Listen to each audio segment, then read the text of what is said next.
Bismillahirrahmanirrahim. Assalamualaikum warahmatullahi wabarakatuh. Alhamdulillahirabbil alamin wassalatu wassalamu ala asyrafil anbiya'i wal mursalin wa ala alihi wa sahbihi ajma'in. Qala Allah fil Qur'an, a'udzu billahi as-sami'il 'alim minasy syaithanir rajim. Bismillahirrahmanirrahim. Apa hukmal jahiliyyati yabghun wa man ahsanu minallahi hukman liqaumin yuqinun. Apakah hukum jahiliyah yang mereka kehendaki, dan hukum siapakah yang lebih baik dari hukum Allah bagi orang-orang yang yakin? Surat Al-Maidah ayat 50. Shadaqallah wa shadaqa rasuluh wa ba'du. Jemaah yang mulia, pada kesempatan pagi ini kita akan mendiskusikan tentang topik jahiliyah. Terus terang istilah ini sering kita dengar, dan belakangan ini saya pikir semua kita umat Islam harus bisa memahami atau mengerti makna dan sekaligus berwaspada terhadap persoalan jahiliyah ini. Catatan yang harus kita paham bahwa kata jahiliyah sering diterjemahkan dengan bodoh atau kebodohan. Tapi yang sebenarnya dipahami oleh Al-Quran adalah bukan dalam makna IQ, ya. Jadi bodoh yang dimaksud di sini bukan dalam makna IQ, bukan dalam makna kemampuan kita untuk bisa mengeksplorasi semesta ini sehingga ada perkembangan dalam bentuk IT, perkembangan dalam semua urusan kemanusiaan, bukan itu. Tapi ini masuk coupling pembahasan akidah. Ya, ini couplingnya pembahasan akidah. Nah, ketika dia menjadi coupling atau bahasan akidah, maka kita juga harus menyikapi ayat ini dengan pendekatan akidah, sehingga sam'an wa ta'atan, kita taat, kita dengar, dan kemudian kita taat. Jangan lupa ya, ada orang yang mencoba membodohi kita untuk kemudian memaknakan atau mencoba mengerti memaksa kita untuk kemudian memahami mendengar dan taat ini sebagai sikap tidak dewasa, sikap rapuh, sikap terpaksa, sikap tersandera. Saya pikir ini yang layak saya bilang dengan makna membodohi, karena istilah membodohi ini jadi istilah sensitif ini belakangan di negeri kita. Sikap terpaksa, sikap tersandera untuk pokoknya apa saja kata Allah harus ikut adalah pemelintiran makna dari istilah sam'an wa ta'atan. Karena kalau kita bilang dengan istilah sam'an wa ta'atan, sam'an itu dengar, Pak, sempurna mendengarnya. Jadi bukan sekedar mendengar kuping, kita juga sudah punya sistem deteksi untuk bisa melihat. Artinya begini, memvalidasi. Jadi kalau ada info yang masuk, kita tidak sekedar sekarang kan selepas peristiwa 4 November itu kan berseliweranlah sekian info yang sampai kita nggak bisa lagi membedakan mana sumber sahih dan tidak sahihnya, begitu. Nah, jadi makna Quran ketika bicara dengan sam'an wa ta'atan, sam'an ini dengan sistem validasinya, verifikasinya. Oh ini benar, oh ini tidak benar, oh ini kurang benar, oh ini harus ditolak, nah, ini sumber yang sahih, kira-kira begitu. Jadi ketika Quran mengatakan bahwa sam'an wa ta'atan, sami'na wal ata'na, sami'na itu maknanya adalah dia sudah sahih secara ilmiah. Dan kita sudah yakin bahwa sumbernya adalah dari Allah, sehingga konsekuensi dari sami'na wa ata'na, maka kami pun taat. Apa yang membuat kami taat? Ya, kalau misalnya kita sebagai orang yang bekerja di kantor, kemudian bupati mengeluarkan edaran resmi, kan otomatis apapun perintah di situ kita akan taat. Bupati bilang besok harus pakai baju putih, celananya warna ini, misalnya begitu, dan itu jelas, tanda tangannya jelas, kop suratnya jelas, otomatis wa ta'atan, maka kita pun akan taat. Jadi ketika kita ta'atan, ya, sami'na wa ata'na itu atas karena sebab kita tahu ini sumbernya sahih dari Allah dan Rasulnya. Ya. Nah, sekarang kita coba melihat dulu bagaimana Quran menjelaskan jahiliyah itu. Ya, pertama, Quran ada beberapa istilah, sampai ada sekitar 4 istilah untuk menyebutkan istilah jahiliyah ini. Yang pertama adalah tabarrujal jahiliyah. Ya, tabarrujal jahiliyah. Tabarruj di sini berhias. Yang harus dipahami bahwa Islam tidak melarang berhias. Tapi harus diketahui bahwa Islam menolak tabarrujal jahiliyah. Berhias dengan, nah ini nanti akan, ini sengaja kita simpan ke belakang karena tidak terlalu sulit sebenarnya menemukan makna jahiliyah itu nanti. Yang ditolak Islam itu berhias dengan dandanan ala jahiliyah. Itu yang Islam tolak. Jadi kalau begitu secara substantif, jahiliyah itu adalah karakter yang bisa terus hidup di sepanjang zaman dan merupakan antitesa atau sesuatu yang ditolak dari akidah Islam yang murni ini. Pokoknya dia ketika berada, dia menjadi akidah bagi seseorang. Sehingga karena akidahnya jahiliyah, berdandannya pun jahiliyah. Nah, itu yang harus dipahamin itu. Allah melarang istri Nabi untuk tabarruj dalam makna, termasuk dalam makna bahwa ini adalah hias dengan tindakan jahiliyah, ya, di mana mereka memakai perhiasan dan keindahan, menampilkan keindahan tubuh di luar syariat Allah Subhanahu wa taala. Makanya untuk tahu bagaimana bahwa berdandan atau berpenampilan diri yang tidak jahiliyah, ngerti dong bagaimana Allah menyuruh berdandan yang syar'i. Sehingga kita nanti pada tingkat tertentu kita nggak akan berdebat, oh, pakai cadar nggak? Saya punya anak di rumah, saya tidak larang dia mau pakai cadar. Ketika di rumah dia biasa tidak pakai cadar misalnya, ya wajar dong di rumah. Ya, tapi ketika keluar rumah, dia satu hari memang ada sebuah acara di mana saya dan dia berangkat bersama-sama, saya bersama istri saya, dia naik sepeda motor. Ketika kumpul dalam sebuah pertemuan, saya tanya istri saya, ini anak kita, karena dia tutup wajahnya. Dia tidak minta izin ke saya, walaupun seharusnya mungkin dia sudah minta izin ke istri saya tidak marah. Dan dia juga tahu di mana dia harus menutup wajahnya atau tidak menutup wajahnya. Karena di satu event, misalnya dia pergi kuliah, dia tidak menutup wajahnya. Tapi di acara-acara yang lain dia menutup wajah. Saya bilang, kenapa? Supaya kita faham, itu syar'i tidak syar'i. Mana yang sebenarnya batas minimal yang disuruh Islam? Itu saja dulu. Kalau kemudian ada orang mau tutup pakai cadar, pakai burqa, yang kalau burqa itu sifatnya lebih kepada dia bukan sekedar penutup matanya, tapi semua dari atas ke dia tertutup dengan jejaring dia buat. Dia silakan, tidak masalah. Tapi jangan kita kemudian menghabiskan energi besar untuk mendiskusikan atau malah bertengkar di seputar ini sesuai syariat enggak. Karena yang kita harus bicara sesuai syariat itu bicara batas minimal dan jangan israf, jangan berlebihan. Itu saja sudah. Maka hati-hati, ada orang yang nanti sudah pakai tudung belum tentu menutup aurat secara syariat. Dan bukan saya yang ngomong, tapi di luar juga nampak itu. Orang-orang yang tutup tudung, pakai tudung tapi tidak tutup aurat, malah lebih sensi istilahnya. Penampilannya lebih menggoda jadinya. Nah, itu hati-hati itu. Makanya jangan terjebak pada perilaku hijabers. Jadi klub-klub hijab, orang-orang yang sudah pakai hijab, jangan berhenti di situ. Karena yang harus kita pahami, menutup aurat itu adalah implementasi dari setelah kita bertakwa kepada Allah. Jadi dorongannya adalah dorongan takwa, bukan sekedar aku mau pakai hijab. Tapi kemudian tindakan-tindakan lainnya tidak menunjukkan bahwa dia seorang wanita muslimah yang menjaga dirinya karena sebab dia bertakwa kepada Allah. Nah, ini yang patut pertama ya. Jadi tabarrujal jahiliyah. Yang kedua, hamiyatul jahiliyah. Jadi kalau disebut dengan hamiyatul jahiliyah ini maksudnya adalah ego jahiliyah. Ya. Sehingga tidak mau. Nah, jadi kalau ada orang yang ada satu kebenaran tapi dia menolaknya, itu dia terserang virus namanya hamiyatul jahiliyah. Ya, terkena penyakit tidak mau menerima kebenaran. Dan ini merupakan sikap yang pertama sekali dimiliki oleh orang-orang musyrik di masa Nabi Sallallahu Alaihi Wasallam.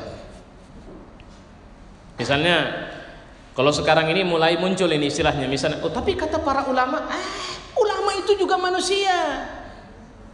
Belum tentu kita harus patuh sama dia.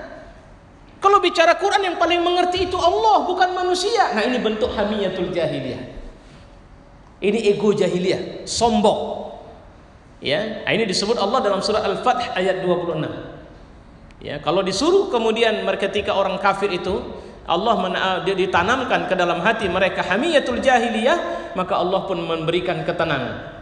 kepada hati orang mukmin, kepada hati Rasul. Allah mewajibkan kepada mereka kalimatut taqwa, dan mereka berhak dengan kalimatut taqwa itu. Tadi pagi saya ditelepon dan banyak orang yang bertanya, ini gimana kita sekarang? Kenapa begini? Saya bilang, Anda nggak usah nonton TV, Anda nggak usah baca chatting, nggak usah dengar info-info yang berseliweran di grup. Anda siapkan diri Anda, ada kemungkinan event yang jauh lebih besar dari ini. Siapkan ruh, siapkan maknawiyah, mentalitas kita, siapkan harta kalau memang mungkin. Pokoknya begitu ada momentum dibuka Allah lagi, kita jalan. Ngapain mikirin? Ya kalau kasus Ahok misalnya, kemudian kepolisian begini, biarin aja mereka kerja. Paling banter kalaupun memang nanti keputusannya dia tidak tersangka, lantas sikap kita jangan boleh berubah. Kita sudah harus jaga fatwa majelis ulama, pernyataan majelis ulama. Kira-kira begitu. Ini untuk supaya kita jangan goyang. Sekarang kan muncul orang yang semula semangat jadinya bingung. Kayaknya memang iya, ini ngapain lah kita ngurusin ini. Besar kali energi negara. Kalau besar kali energi negara, kenapa presiden tidak mau ketemu kemarin? Kalau memang tidak mau energi negara lebih besar, kan begitu seharusnya. Hati-hati. Ini lebih kepada perang psikis kita sudah. Muncul nanti ketidakberanian untuk mempertahankan keyakinan. Maka kemarin saya ada nulis, mungkin ibu-ibu ada baca itu. Tetap tunjukkan marahmu. Ingat kalimat saya itu, ada kalimat itu, walau kau cuma di atas tempat tidur sekalipun, tapi tunjukkan kau marah. Jangan yang lain. Nah itu yang kira-kira yang harus kita buat. Karena orang-orang yang kemudian orang-orang musyrik, orang-orang yang memiliki hamiyah atau kesombongan ini akan berseliweran untuk kemudian, tuh lihat kan buktinya, mau berapa puluh juta pun kalian gerakkan, nggak akan mungkin. Jawabannya betul. Itu artinya kalau power tidak dimiliki oleh orang bertakwa, itulah akibatnya. Cuma satu orang saja, tapi dia punya power, maka puluhan ribu sekalipun belum tentu berdaya untuk menghadapi dia. Maka wajib bagi umat Islam punya power. Nah, itu yang harus kita paham. Dalam riwayat Bukhari diriwayatkan tentang seorang laki-laki dari kalangan Muhajirin memprovokasi seorang laki-laki dari Ansar, dan kemudian dia memanggil, "Hei Ansar." Begitu pula Muhajirin panggil kawannya, "Hei Muhajirin." Kemudian Rasulullah bersabda, apa engkau sekarang lebih memperhatikan panggilan jahiliyah? Tinggalkan olehmu, karena itu perbuatan busuk. Jadi ada gaduh ini, orang Ansor sama Muhajirin gaduh. Jadi orang Ansor manggil saudaranya, "Ansor." Muhajirin manggil, Muhajirin." Nabi marah, masih ada virus jahiliyah rupanya sama kalian ya. Kalau pakai bahasanya, jika kau Ansor, kau Muhajirin, kalian kan sama Muslim. Kenapa kalian panggil dengan panggilan jelek itu? Sebenarnya ini kaidah ini saya bilang. Sehingga kita nggak perlu harus marah misalnya ada Muhammadiyah, ada Wasliyah, ngapain lagi bertengkar? Kau Muslim kan? Dia Muslim kan? Kecuali dia tidak Muslim atau dia sudah memusuhi Islam, baru panggil saudaramu. Siapa saudaramu? Mukmin, bukan organisasimu. Kira-kira begitu. Nah, ini yang disebut dengan apabila seorang membanggakan kaum atau golongannya dan merendahkan orang lain, ini yang disebut dengan hamiyatul jahiliyah. Ya, baik. Yang ketiga, hukmul jahiliyah. Ini disebut dalam surat Maidah ayat 50 tadi. Apa yang dimaksud dengan hukmul jahiliyah adalah hukum-hukum atau cara hidup yang ditetapkan oleh Allah. Maksudnya hukum, peraturan, cara hidup selain yang ditetapkan oleh Allah. Itu yang disebut dengan hukum jahiliyah. Terus ada orang yang membenturkan, "Pak Ustadz, tapi Indonesia kan tidak memakai hukum Allah." Nah ini agak lama kita bahas nih kalau mau diskusikan ini. Selama hukum itu tidak bertentangan dengan hukum Allah, maka itu bahagian dari sebenarnya yang harus kita jaga. Jangan terus menolak semuanya sehingga kita harus hancurin. Jadi kalau mau cerita hukum Allah ini semua Indonesia, semua hukum dihancurin dulu, dihadisin dulu, kita bebas hukum dulu, baru kemudian terapkan syariat. Atau mungkin ya udah langsung, nah yang syariat itu mana? Yang bicara detail-detail mana? Kira-kira begitu maksudnya. Yang Bapak atur seperti mungkin bicara tentang peraturan-peraturan kesehatan, peraturan-peraturan sumbangan macam-macam yang pokoknya yang detail-detail di negara ini. Kan tidak semua yang kemudian kita bilang, enggak bisa, kita harus terapkan hukum. Bukan begitu maknanya. Jadi selama itu tidak bertentangan dengan hukum Allah, tidak ada masalah. Tapi kalau dia bertentangan dengan hukum Allah, wajib bagi kita menghadirkan hukum Allah sebagai solusinya. Itu yang harus dipahami. Saya tidak sedang bicara undang-undang negara, tapi bisa jadi itu, bisa jadi yang lebih rendah dari itu, bisa jadi yang lebih rendah lagi dari itu, bisa jadi yang lebih tinggi. Makanya Allah mengatakan, apa masih ada lagi hukum lain yang mau kalian pakai? Sementara Allah sudah lihat matahari itu bergerak, itu hukum Allah. Dia ikut dengan hukum Allah. Bulan itu malam itu terbit datang, itu kena hukum Allah. Bahkan tubuh kita ini bekerja di dalamnya, semua benda-benda organ-organ tubuh itu bekerja dengan hukum Allah. Baik, yang keempat, zannal jahiliyah. Zannal jahiliyah ini disebut dalam Ali Imran ayat 154. Ya, apa ini? Prasangka, dugaan, keyakinan jahiliyah. Dalam Ali Imran ayat 154 ini Allah menerangkan sebab-sebab kesalahan umat Islam dalam perang Uhud. Kesalahan besar, unit pemanah disebutkan dalam satu kisah yang masyhur. Namun ketika pertempuran yang amat sengit berlangsung, tentara Islam ditenangkan oleh Allah, mereka ditidurkan. Jadi seringkali dalam sebuah pertempuran ada sakinah yang Allah turunkan, itu sampai-sampai seperti perang Badar itu. Para sahabat itu pegang pedang, jadi pedangnya ditaruh di seperti tongkat. Mereka meletakkan mata pedang, istilahnya bukan mata pedang, gagang pedang itu di dagu mereka sambil menunggu, dan mereka tertidur sebentar. Itu ditidurkan itu namanya oleh Allah. Jadi ada kadang-kadang kelelahan ibu, stres, frustasi, ibu tidur. Nah itu bahagian dari karunia Allah.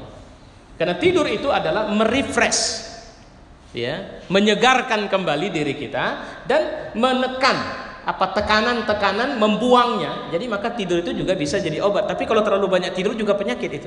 Memang sedang ada masalah kejiwaan biasanya. Ya. Jadi ada gangguan dalam bentuk depresi, stres dan sebagainya. Nah, kemudian ayat ini juga berkenaan dengan apa yang dialami oleh orang munafik. Mereka tidak dapat menikmati rasa kantuk sehingga berada dalam kebimbangan terus. Makanya saya kalau ditanya orang, apa yang harus kita buat sekarang? Dekat sama Allah. Kalau ibu pelototin tipu, saya khawatir ibu akan tertipu. Apalagi yang disebut dengan tipu-tipu. Ya, pasti akan tertipu. Terus kemudian bimbang, terus kemudian ragu, terus kemudian bingung, terus kemudian jadi takut saya jadi nampak-nampakkan Islam. Begitu dia. Makanya bentuk cara Allah ketika sekarang kita resah, kita bingung, ini bagaimana jalan keluar, ini solusi ngadapin ini, apalagi nengok TV ini anak-anak HMI ditangkap, ini ada orang yang disebut provokator ditangkap, wah nih saya juga ikut, saya ikut aksi kemarin di Jakarta, ya kalau di Jakarta ya saya tidak siapa-siapa, di Medan mungkin saya dikenal sebagai orang yang ya ikut dalam aksi ini gitu kan. Kemudian wah ini bisa kena tangkap nih, wah jadi bingung, jadi panik, saya nggak mau lagi, wah semua simbol-simbol saya buang. Nah itu yang dimaksud dengan salah satu zannal jahiliyah. Bagaimana caranya supaya kita bisa tenang? Banyak dekat sama Allah, banyak baca Quran, banyak tahajud, banyak zikir, banyak mendengarkan tausiah-tausiah yang baik. Kalau seperti saya bilang sama seorang teman tadi pagi, tutup, jangan lagi buka TV, jangan pokoknya dengar garis komando, kira-kira begitu. Kalau komando bilang bahwa, dan saya tidak mengatakan garis komando itu datang dari Jakarta saja, karena bapak ibu ini kalau tadi sebenarnya saya mau cerita, tapi ini lebih baik saya sampaikan. Kalau bicara komando, saya juga tidak tahu, tidak ada perintah khusus datang ke saya sebelum tanggal 4 itu. Tapi Masya Allah dengan izin Allah hati ini tergerak dan kemudian ikut berangkat ke sana. Dan kemudian saya bertemu dengan orang-orang dari daerah yang juga sama seperti itu. Tidak ada koordinasi, bahkan ada yang berangkat sendiri. Ada yang last minute, Jumat pagi terbang dari Medan, dari berbagai daerah. Ada yang dari kebunnya di Palangkaraya sana, saya ketemu orangnya. Ya, padahal dia sedang di tengah kebunnya, dia tergerak untuk berangkat. Cuma untuk menghadiri acara itu. Nah itu saya bilang, siapa yang gerakkan? Itu yang saya maksud tadi, tunggu momentumnya, Allah akan kasih nanti, jangan takut. Nah ini, jadi orang-orang munafik, karena mereka tidak bisa tidur, mereka berburuk sangka kepada Allah. Mak gawat kita ini, tengok si Anu sudah bergerak, tengok si Anu sudah begini, nah dukungan dia luar biasa, tuh lihat dia di sana ramai sekali, wah pasti kalah kita ini. Maka mereka akhirnya lari dari pertempuran. Itu orang munafik dalam perang Uhud. Maka Allah melarang itu, dan itu yang disebut dengan zannal jahiliyah. Bukankah ketika Allah sudah menggerakkan kita dalam pertempuran, misalnya itu bertempur, atau dalam menegakkan kebenaran, dan kita merasakan Allah yang menggerakkannya, maka Allah tidak akan menghentikannya kecuali kita menang. Percayalah itu. Tinggal sesabar apa kita di sini. Baik. Sekarang yang perlu saya sampaikan, ada bentuk jahiliyah yang apa ciri-ciri yang bisa kita rasakan bahwa itu jahiliyah. Pertama, tidak beriman kepada Allah dalam arti yang sebenarnya. Hanya menurut sangkaan, hanya menurut selera, hanya menurut nafsu saja. Jadi lagi bagus ikut, tidak bagus tinggalkan. Kemudian tidak melaksanakan hukum Allah menurut apa yang diturunkan Allah, bahkan hanya menuruti hawa nafsu. Ingat kemarin ketika saya lupa draft RUU apa itu yang sedang dibahas di Mahkamah Konstitusi itu tentang pemerkosa hubungan perzinahan itu masuk kategori pidana. Ingat itu? Siapa yang kemudian menolak itu? Yang mengejutkan ada salah satu dari wakil perempuan menolak itu. Jadi kalau hubungan perzinahan diusulkan supaya itu masuk dalam bab tindak pidana, yang menolak ternyata ibu-ibu gitu. Untuk mengatakan bahwa wah nggak bisa lah, nggak boleh begitu dong. Ini kan bicara hak asasi. Kalau suka sama suka bagaimana? Nah, coba lihat itu. Dia tidak tertarik dengan hukum Allah Subhanahu wa taala. Kemudian hadirnya pelbagai togut di muka bumi. Togut ini adalah diseringkali kalau dia manusia kepada pemimpin-pemimpin yang melampaui batas. Ya. Di mana akhirnya bentuk togutnya dia menyuruh manusia untuk ikut apa mau dia, tidak maunya Allah Subhanahu wa taala. Nah, ini yang dimaksud itu. Nah, Bapak-bapak, Ibu-ibu, saudara-saudara, insyaallah ini catatan-catatan yang patut saya sampaikan sama kita. Mohon maaf ini sisa gemuruh ini, bukan sisa ini. Mungkin makin gemuruh, Pak. Ya, dari 4 November kemarin. Jadi yang tinggal sama saya sekarang ini adalah gelombang. Kalau mau saya bilang yang saya berharap terus membesar. Ya, mudah-mudahan dengan izin Allah Subhanahu wa taala. Dan saya berharap kita semua, makanya saya bilang tadi, nggak usah takut. Kalau ibu takut kali nggak apa-apa, berondok. Tapi waktu berondok tetap berdoa kepada Allah, semoga Allah menangkan kita. Nah, itu yang boleh saya bilang. Jadi kalau mau takut silakan, nggak mau ikut nggak apa-apa. Mau berondok silakan cari tempat persembunyian yang paling aman. Tapi tetaplah berdoa kepada Allah di sana agar Allah memenangkan para alim ulama dan umat Islam yang bergerak menuntut keadilan di negeri ini. Wallahu a'lam bishawab. Wassalamualaikum warahmatullahi wabarakatuh.